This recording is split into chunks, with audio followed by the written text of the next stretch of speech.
think you just muted my mic. Wait a second, Drew, wait a second. I think you just muted it. They're stopping.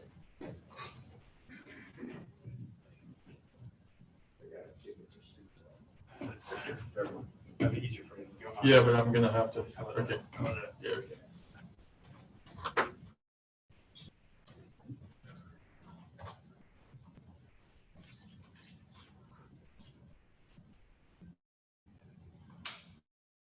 You want to test it again?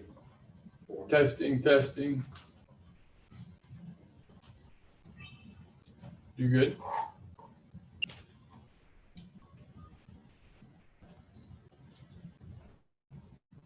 You square time? I'm good.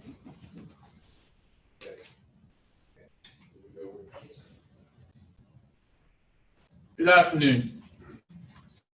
Many of you have been overwhelmed on television and social media with a variety of often virulent opinions about how serious the COVID-19 outbreak is.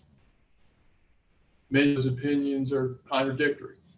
Far too many, frankly, are made by national political agendas rather than facts and science.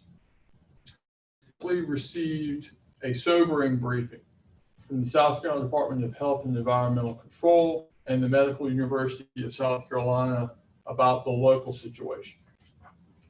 The hard truth here at home is that DHEC reports that Florence County now has 265 reported cases. Keep in mind that we still have extremely limited testing, and DHEC estimates that the real rate of infection in Florence County right now comes to approximately 1,628 cases. But perhaps more important is that we have seen an alarming rise in the rate of cases in recent days. In particular, over a third of those reported cases have been reported in only the last 4 days. We had a 9% increase in reported cases yesterday alone. Now, this places us ranked 15th nationally in the rate of increase in reported cases on a daily basis. Also, nearly 40% of these cases were reported among young people under the age of 44. By comparison, Florence has 3 times the per capita infection rate of Horry County, twice the per capita infection rate of Charleston, and nearly the equivalent infection rate as they are seeing in Richland County, which has been a hot spot for many weeks. The reality is, many young people feel invincible. They're still going to parties with family and friends. Many in our community are attending live church services. The home improvement stores are packed with customers. Folks, this must stop. In spite of what you might see on television or read on the internet, here in Florence, the outbreak is not subsiding. We are not at the peak. We are not near the peak. This is not a cause for panic. We should remain calm. We must take this threat seriously. We must maintain distance. And while we must be separated for now, we are not alone. We will persevere together. Thank you. I'll be happy to take any questions from the press. Okay, so we kind of seen the state legislator, Governor McMaster's talking about, reopening businesses and things along those lines. Have you all kind of talked within the city about, going against those guidelines and choosing to kind of remain closed because we haven't here and it's serving? Sure. Well, we've been watching very carefully the ordinances that have been passed in Charleston and Columbia and other similar places. Up to this point, we have been following rather than getting ahead of social distance. We've not reached a point where we've had to make that decision whether we should, frankly, maintain restrictions that exceed those at the state level. But that may be an issue we have to confront if the state continues the trend of deregulating, as it were, with regard to social distancing and restrictions, and we continue to see this spike. We may well have to address that issue. We're not at that point yet. Of course, those regulations that the governor has set out still, by and large, stay in place. But it is a market increase we're seeing locally that doesn't track what they're seeing at the state level. Have you guys decided to, I guess, enforce social distancing? Police officers making arrests, county officers making arrests, has that been talked about? Well, we're certainly enforcing it. Now the arrest mechanism is not one we've been inclined to use. And frankly, we don't particularly want people in the jails. But the police department is playing that role of enforcement as they always are. Of course, we still have executive orders from the governor, which are law and are binding. And so we'll continue to enforce those orders. But the reality is we do not have a sufficient police force to make sure folks maintain each one of them 6 feet between them. This is going to require individual responsibility and individual regulation. And it's my hope that today I will remind folks of the necessity of that. And frankly, as you point out, people go watching the media, they're seeing the internet, and there are stories about the crest of the outbreak and decreasing regulations and going back to business. But we're seeing quite a different dynamic here at home in Florence, as these numbers indicate. And it's my hope that these numbers, being based as they are in fact in science, will break through some of that noise pattern on the internet and on television. I got one question. I said, why? Why this peak? Why this spike all of a sudden? Well, it's very difficult to discern from this data causative explanations. But what you can see, and we've got some charts up here in front of us, DHEC has given us some mobility data, which shows, using cell phones, how frequently people are moving around and interacting. And it's pretty stark in that data. And you can go to a website which will give you some information about how to access that data on your own. It's pretty stark that in Florence County and in our neighboring areas, there's still an enormous amount of mobility going on. You compare that with major metropolitan areas that have seen significant outbreaks, whether it be Seattle or Los Angeles, they are down at 5% of normal mobility and activity. We are still in the 80 range.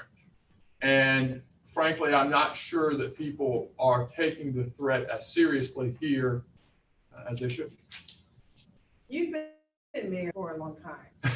And, I know that you're the outgoing mayor, but when I started looking at the numbers the other day, and then when we surpassed Horry County, I'm telling my family, hey, you really need to stay in. This worries you. It does. And I will tell you, it's become particularly alarming in the last few days.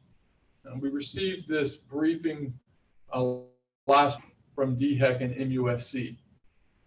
And when you see a third of our cases occurring in 4 days, when you see 9 and 10% increases in cases daily, that's an alarming number. And if you look at this New York Times article that's come out that shows us being 15th in the nation for daily rate of increase, that's a very, very concerning number.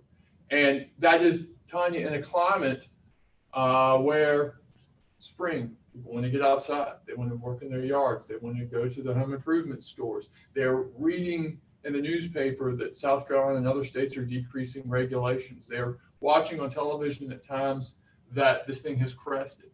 They're watching, frankly, far too many politically motivated messages that cast the situation in a political hue. These are hard numbers, and they are serious numbers. And frankly, they are disturbing numbers.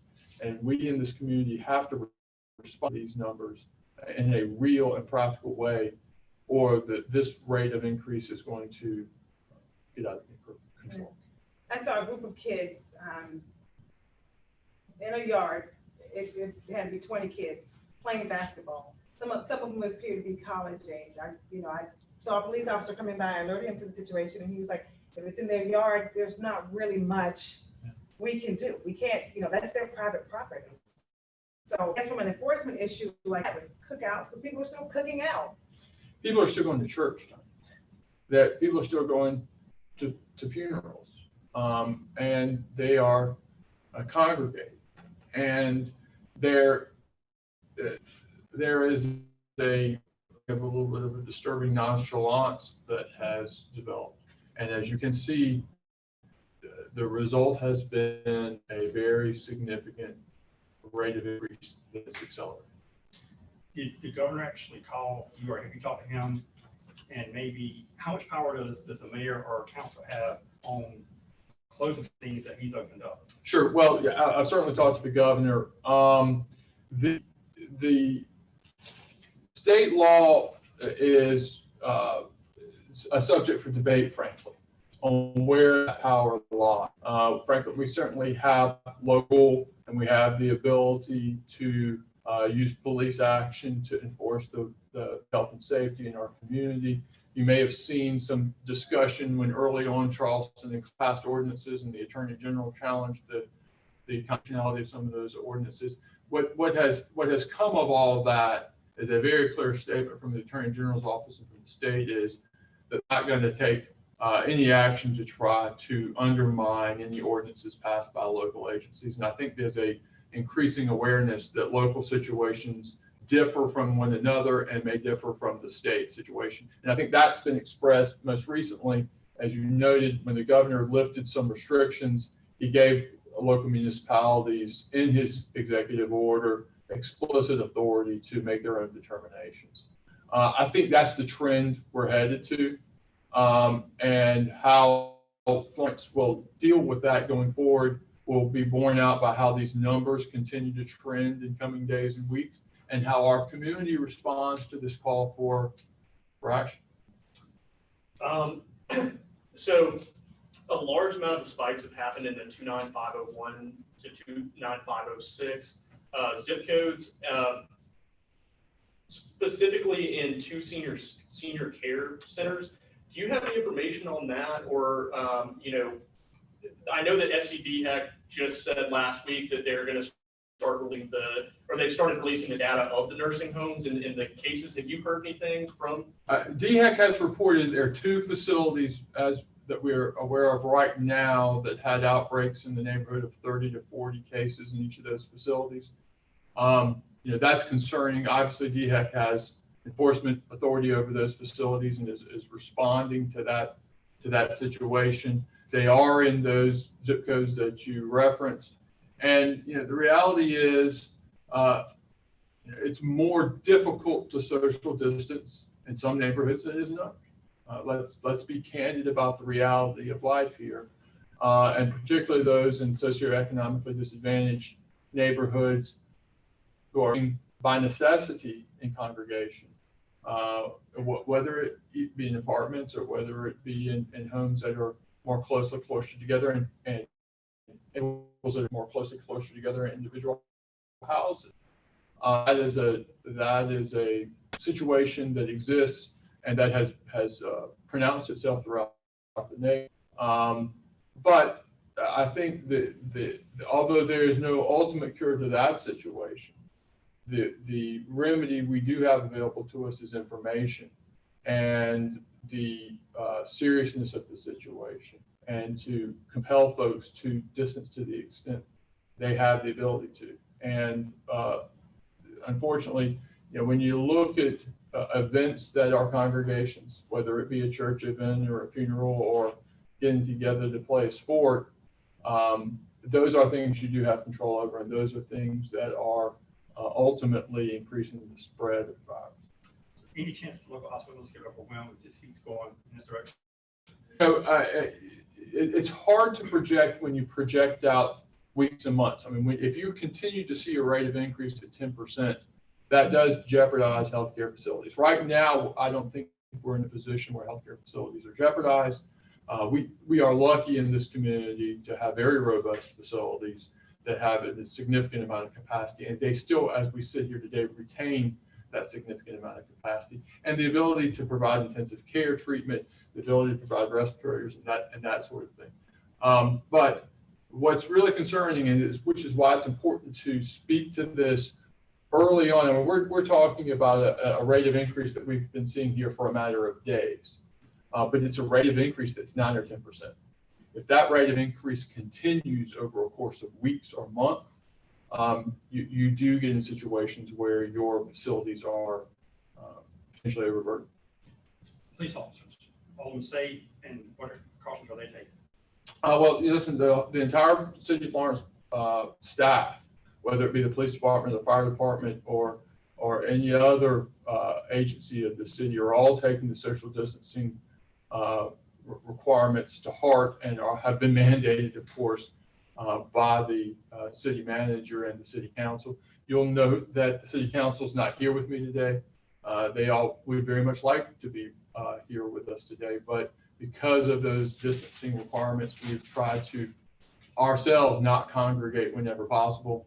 Of course, we're participating in council meetings by Zoom and most other conferences by Zoom. The DHEC briefing we received last week was via Zoom. So these are the necessities of life that we have become accustomed to. Mayor, last week I covered extensively nursing homes in Florence, that are having an outbreak of cases.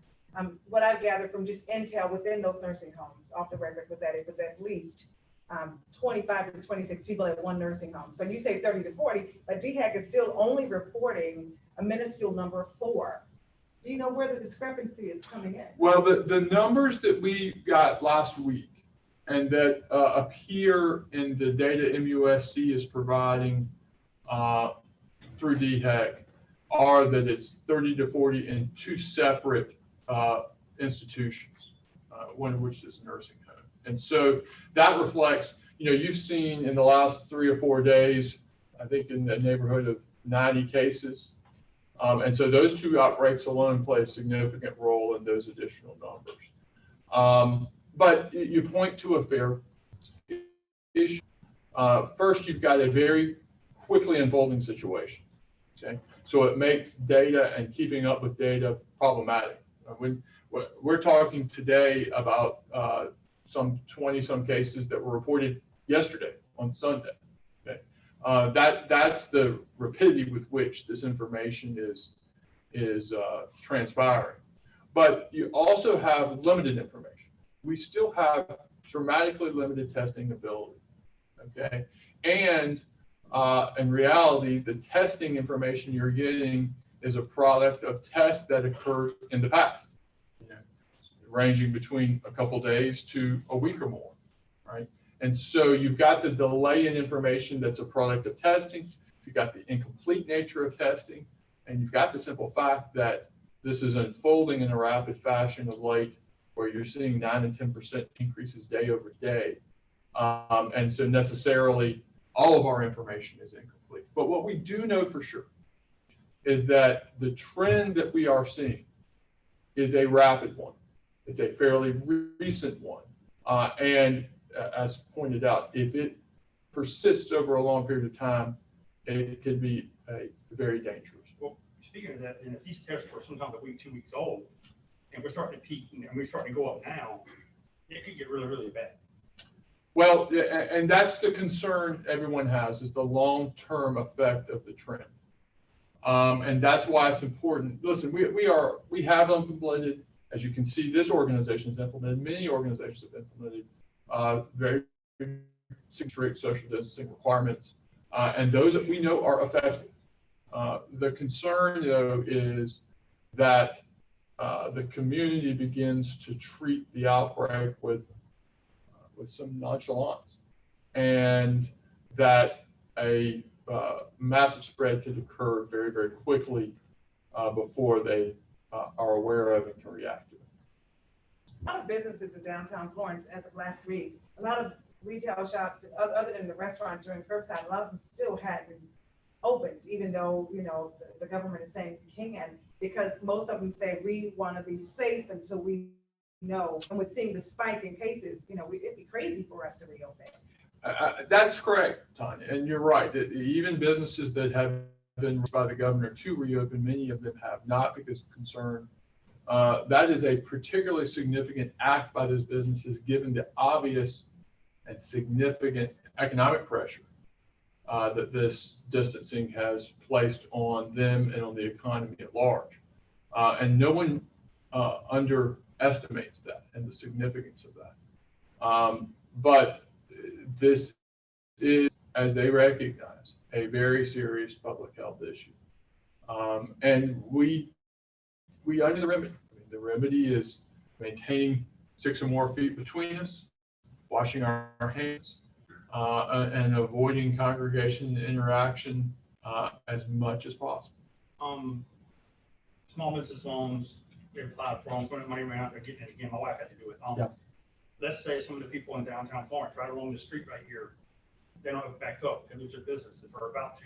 Anyway, the city can help them financially. The city is going to be taking in the coming days some action with regard to taking some CARES, you referred to the CARES Act, taking some CARES Act money that's been allocated to the city, applying a multiplier to that, add some money from the general fund, and providing some aid by that mechanism. Likely distribution will occur through the Mayor's Coalition, which will provide, that threat is particularly difficult for those folks who are most at risk, right?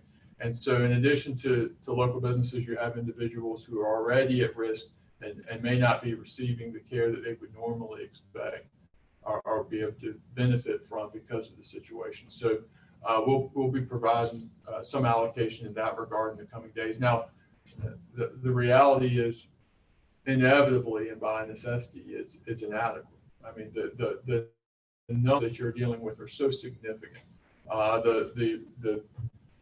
The plans that have come down from Congress, the initial bill was over $2 trillion and is still nowhere near enough. And that is the economic situation that has occurred and that is continuing to develop. One final question from me. I talk with MUSC, I talk with McLeod, and they're experts. They make, a very valid point that, everybody needs to take this seriously regardless of age. And you kind of talked about that a little bit, especially with the 40% of those numbers being under the age of 40. Obviously, we're all out, in the city of Florence throughout the day, especially on Irby and that. You see people still going out and hanging out and doing whatever their everyday thing is. Obviously there's a lot that you can do to stop that.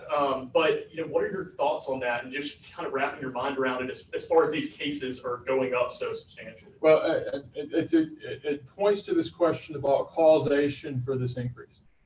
I mean, you look at a community, New York Times reports we're 15th in the nation for the daily increase in cases, 9 and 10% increase per day. That's a significant and alarming state. And then you look, that's the chart over here on the left. You look at the chart over here on the left that shows the mobility and activity of individuals in our community, where you're still 75, 80% of what you were pre-outbreak as far as activity and mobility. Whereas in some of these communities that have been very hard hit, Los Angeles or Seattle, they're at 5%, they're at 10%. And so it's not difficult to draw a causative line between the activity in the community and the rate of increase of cases in the community. And the remedy is an obvious one, right? You want to decrease the rate of increase in cases, you have to decrease the rate of activity. That's a painful remedy and a painful fact, and one that has significant and painful economic consequences as well, as we've seen throughout the country. But the reality is what the reality is. And I asked about this off the camera, but you got a bunch of elections coming up, sheriff, mayor. How's that going to work if people can't get out the vote? I mean, right. And unfortunately, that's an unanswered question here today. The folks at the Election Commission, I know, have been working on that issue assiduously. There are methods that have gone on throughout the country, whether it be mail-in vote or form of absentee voting to decrease the congregations that are inevitable at polling places. Although the question is unanswered, and obviously my term ends in December, although that question is unanswered, we are not completely without solution there. If I were to pass away tomorrow, we certainly have a pro tem who, in the form of Buddy Brand, whose term continues in for another 2 years. So it's not as if, no matter the situation, the city will not be without leadership and without structure.